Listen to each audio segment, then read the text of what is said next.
Assalamualaikum warahmatullahi wabarakatuh. Pada video ini saya akan menjelaskan perbedaan 4 jenis tulisan jurnalistik dalam media massa, yaitu berita, feature, opini, dan editorial. Media massa memiliki peran penting sebagai sumber informasi utama bagi masyarakat. Media tidak hanya menyampaikan fakta, tetapi juga memberikan pemahaman serta pandangan terhadap suatu isu.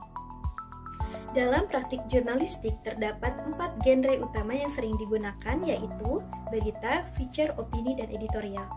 Keempat jenis tulisan tersebut dapat dilihat dari struktur, gaya bahasa, tujuan, serta sudut pandang yang digunakan. Jenis tulisan pertama yaitu berita atau straight news, yaitu jenis tulisan yang menyampaikan informasi secara faktual, cepat, dan objektif. Contohnya, berita dari Tempo yang berjudul Hujan Lebat dan Tanah Longsor di Karanganyar, 2 warga luka. Pada bagian lead, berita langsung menyampaikan inti peristiwa seperti pada kutipan. Hujan deras berintensitas tinggi yang mengguyur wilayah Kabupaten Karanganyar, Jawa Tengah pada Sabtu sore 21 Februari 2026, memicu tanah longsor di sejumlah titik.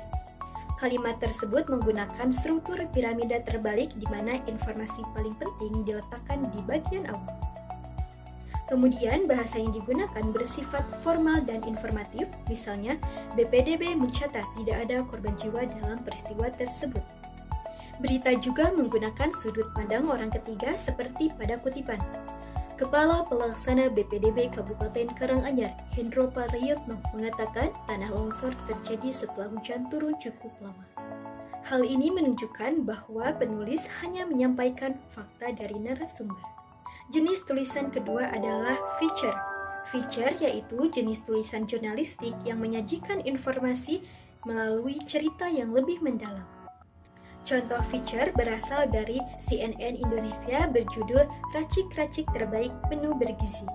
Tulisan ini dibuka dengan cerita pengalaman siswa seperti pada kutipan. Abimanyu Rizky Prakasa dan teman-temannya bersorak melihat mobil box pembawa menu makan bergizi gratis tiba di sekolah mereka. Kalimat tersebut menggunakan gaya bahasa deskriptif untuk menggambarkan suasana yang lebih hidup.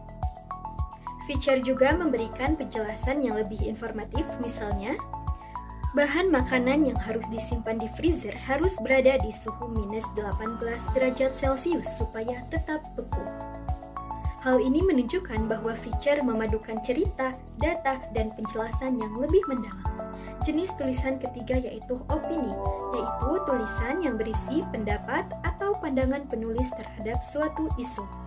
Contohnya artikel opini dari Kompas berjudul Riset Pendidikan.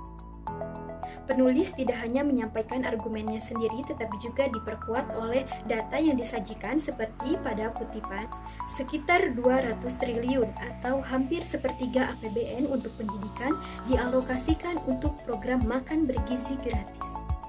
Tulisan opini juga menggunakan bahasa kritis dan retoris serta sering menggunakan sudut pandang orang pertama seperti pada kalimat. Oleh sebab itu, kita tidak banyak berharap kepada pejabat yang inkompeten.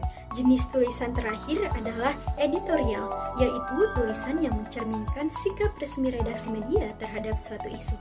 Contohnya, editorial dari media Indonesia berjudul Ramadan Mempersatukan. Editorial dimulai dengan pengantar isu seperti pada kutipan. Perbedaan itu hadir nyaris rutin seiring ragam metode penetapan awal bulan Kamariah.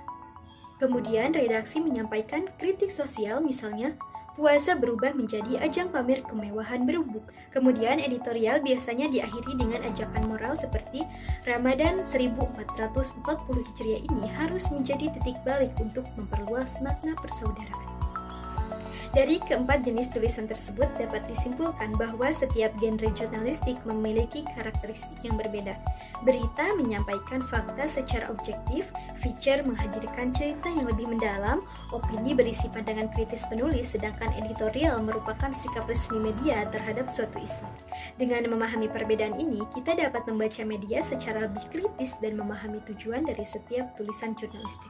Wassalamualaikum warahmatullahi wabarakatuh.